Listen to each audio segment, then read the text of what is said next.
Gorosei Saturn ginawang daeng ni Im-sama. Bali nagumpisa nga itong chapter 1125 sa scene sa Egghead Island. Ipinakita nga itong mga marines na nagising na mula sa naging resulta ng haki ni Joy Boy. So busy nga sila sa kung ano ang gagawin nila ngayon sa mga Seraphim, Pacifistas at even sa mga Sea Beast weapons. Hanggang sa biglangang nagtanong itong isa sa mga Cyberpol agent kay Rablucci kung nasaan na daw ba si Stasi. Ang sinagot nga ni Rablucci killed in action daw. Nung marinig nga ito nung nagtanong nagulat ito. Si Kaku naman ipinakitang yumoko. Sa sumunod na panel naman ipinakita itong si Gorosei Saturn na miniting itong lahat ng mga Vice Admiral sa isla na to. Pinagpe-prepare na nga niyang umalis itong mga Marines since yung tatlong goal nga nila sa pag-uumpisa ng arc na to matagumpay na nilang nakuha, which is yung safety ni York, yung Punk Records at yung power station na naglalaman ng Mother Flame.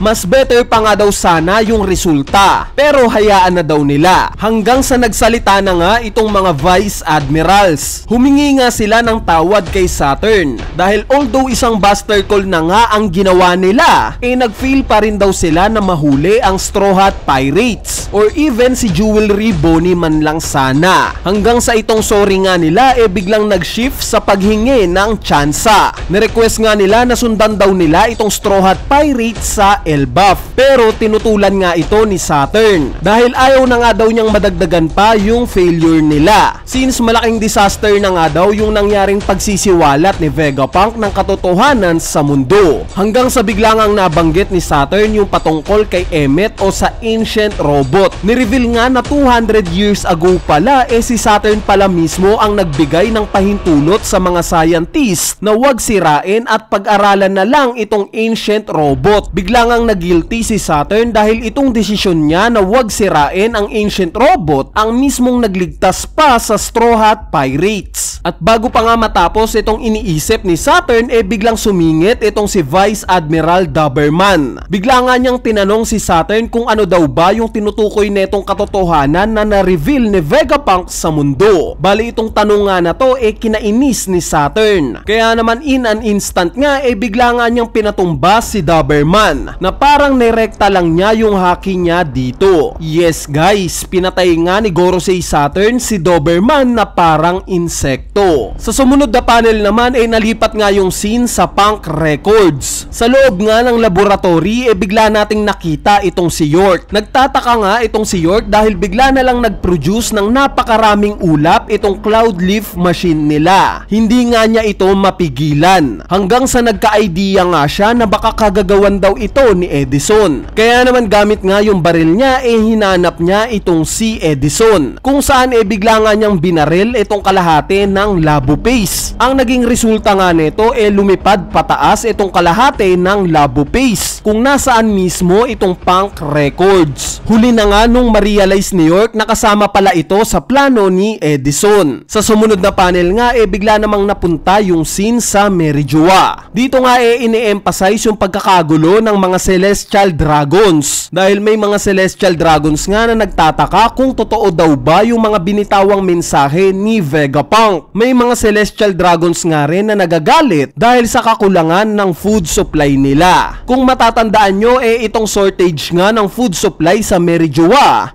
kagagawa ng Revolutionary Army, which is relevant nga rin sila sa chapter na to dahil makikita nyo nga sila mamaya. Anyway, bigla ngang napunta yung scene sa loob ng Pangaea Castle, specifically sa Room of Authority. Ipinakita nga yung pagdating ni Saint Figarland Garling sa kwarto na to na ikinagulat naman ng ibang Gorosei. Sinabi nga ni Garling na sinunod lang daw niya yung utos sa kanya kaya siya nandito ngayon. Itong statement nga na to ni Garling ipinagtataka naman ng mga Gorosei. Nagtataka nga sila kung kaninong utos itong tinutukoy ni Garling hanggang sa nagsalita na nga si Garling na yung natitirang Vegapunk daw na si York magiging under sa supervision niya o siya na daw yung hahawak dito since kakatalaga pa lang daw niya bilang warrior god of science and defense. Itong revelation nga na to ni Garling ikinagulat ikinagulat na naman ng mga Gorosei. At dito sinabi nga ni Garling sa mga kapwa elders niya na magtrabaho daw sila ng maayos para sa ikabubuti ng mundo. Mabalik nga sa pinalitang Gorosei ni Garling na si Saturn, bigla ngang may lumabas sa katawan niya na Black Lightning, kung saan meron nga rin siyang Black Circle Star, similar sa kung paano siya nasamon sa pag-uumpisa ng arc na to. So itong scene nga na to nakikita ng mga Vice Admirals na nasa Egghead Island. Nagtataka nga silang lahat sa kung ano ang nangyayari kay Gorosei Saturn. Hindi nga nila alam kung paano tutulungan itong si Saturn, hanggang sa nakita na nga nating na-drain ng sobra itong katawan ni Saturn. Halos wala na ngang makitang taba sa katawan niya. Kumbaga similar sa ginawa ni Admiral Green Bull kila Queen at King. Nung makita nga ito ng mga Vice Admirals, halong kaba at takot ang naramdaman nila. At dito nagsalita na nga si Im Sama. Ikinagagalit nga ni Imu yung pagtakas ni Luffy papunta sa Elbaf, which is hinayaan lang daw ito ni Saturn. Nung marinig nga ito ni Saturn, nanghingi siya ng tawad kay Imu. Pero itong paghingi nga niya ng tawad wala ng bisa, dahil buo na nga ang desisyon ni Imu. At sa huli nakita nating bigla na nga lang sumabog ang katawan ni Saturn, kung saan ang natira na lang sa kanya itong kalansay niya. Kalansay na sobrang ikinagulat ng mga Vice Admirals. Sa sumunod na panel naman bigla na nga uling nabalik yung scene sa Punk Records. Dito nakita nga nating nag-uusap-usap yung apat sa mga satellites ni Vegapunk. Pinag-uusapan nga nila yung pagiging traitor ni York at kung paanong hanggang sa huli daw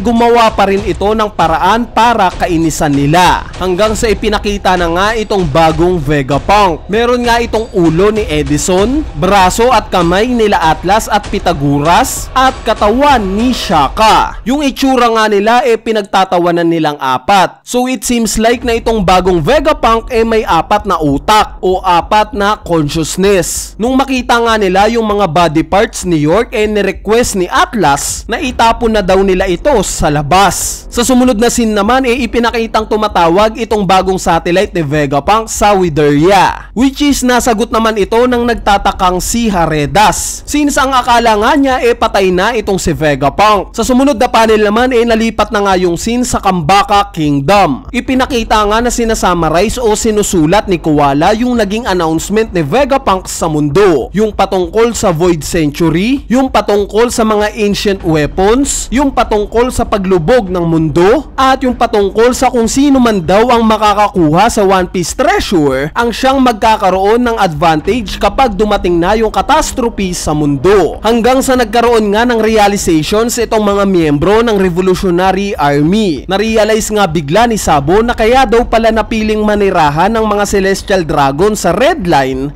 para hindi sila abutin ng Great Flood. Si Ivankov naman nakonekta itong Great Flood sa mga project ng world government, gaya na lang daw ng Tequila Wolf. Possible nga daw na yung rason sa pagbuo sa project na to para rin sa pagdating ng Great Flood. Hanggang sa napunta na nga yung scene sa leader na si Monkey D. Dragon. Narealize naman niya na itong mensaheng ibinigay ni Vegapunk o warning niya para sa mundo hindi lahat matitake ito as precautions. May mga tao nga daw na ititake itong warning niya para sa pansarili nilang kapakanan. Kaya naman dapat nga daw magmadali na sila bago pa mag-umpisang magpatayan ang mga tao para makapaghanap ng lugar para maligtas sila. At dito na nga nagtatapos itong chapter 1125. Bali ngayon pag-usapan naman natin ang mga pangyayari sa chapter na to. Unahin na natin itong patungkol kay Stacy at Rob Lucci. So itong statement nga ni Lucci na killed in action daw itong si Stacy, hindi nga tayo pwedeng mag-assume na talagang patay na si Stacy, since nakita naman natin na pinalaya ni Kaku itong si Stacy at wala nga siyang reaksyon sa naging statement ni Lucci. Kaya 50-50 pa rin kung patay na talaga itong si Stacy o nakasama lang siya sa paglipad ng Punk Records. At speaking of Punk Records, nakita nga natin sa chapter na to yung mga satellites ni Vegapunk na buhay pa. Itong si Edison nga dahil nakita natin yung appearance niya it seems like na siya nga ang may kagagawan kung bakit lumipad itong Punk Records. Possible na idea rin niya itong pagbuo muli sa kanilang apat. Itong consciousness nga nilang apat sa iisang katawan na lang ngayon, I'm sure na i-explain pa to sa mga susunod na chapters para mas malinawan pa tayo. Sa huli Dahil nga nakita nating tumatawag itong bagong satellite sa Wideria, specifically kay Haredas. So may theory video na nga tayong ginawa patungkol sa koneksyon ng dalawang to, koneksyon ng Wideria at Egghead Island. At interesting theory video nga ito. Kung trip nyo nga tong panoorin, ilalagay ko na lang yung link sa comment section sa ibaba. Sa part naman ng nabanggit ni Ivankov patungkol sa Tequila Wolf, hindi nga lang ito yung nabanggit niya. Nasabi nga rin niya yung Vodka Wolf,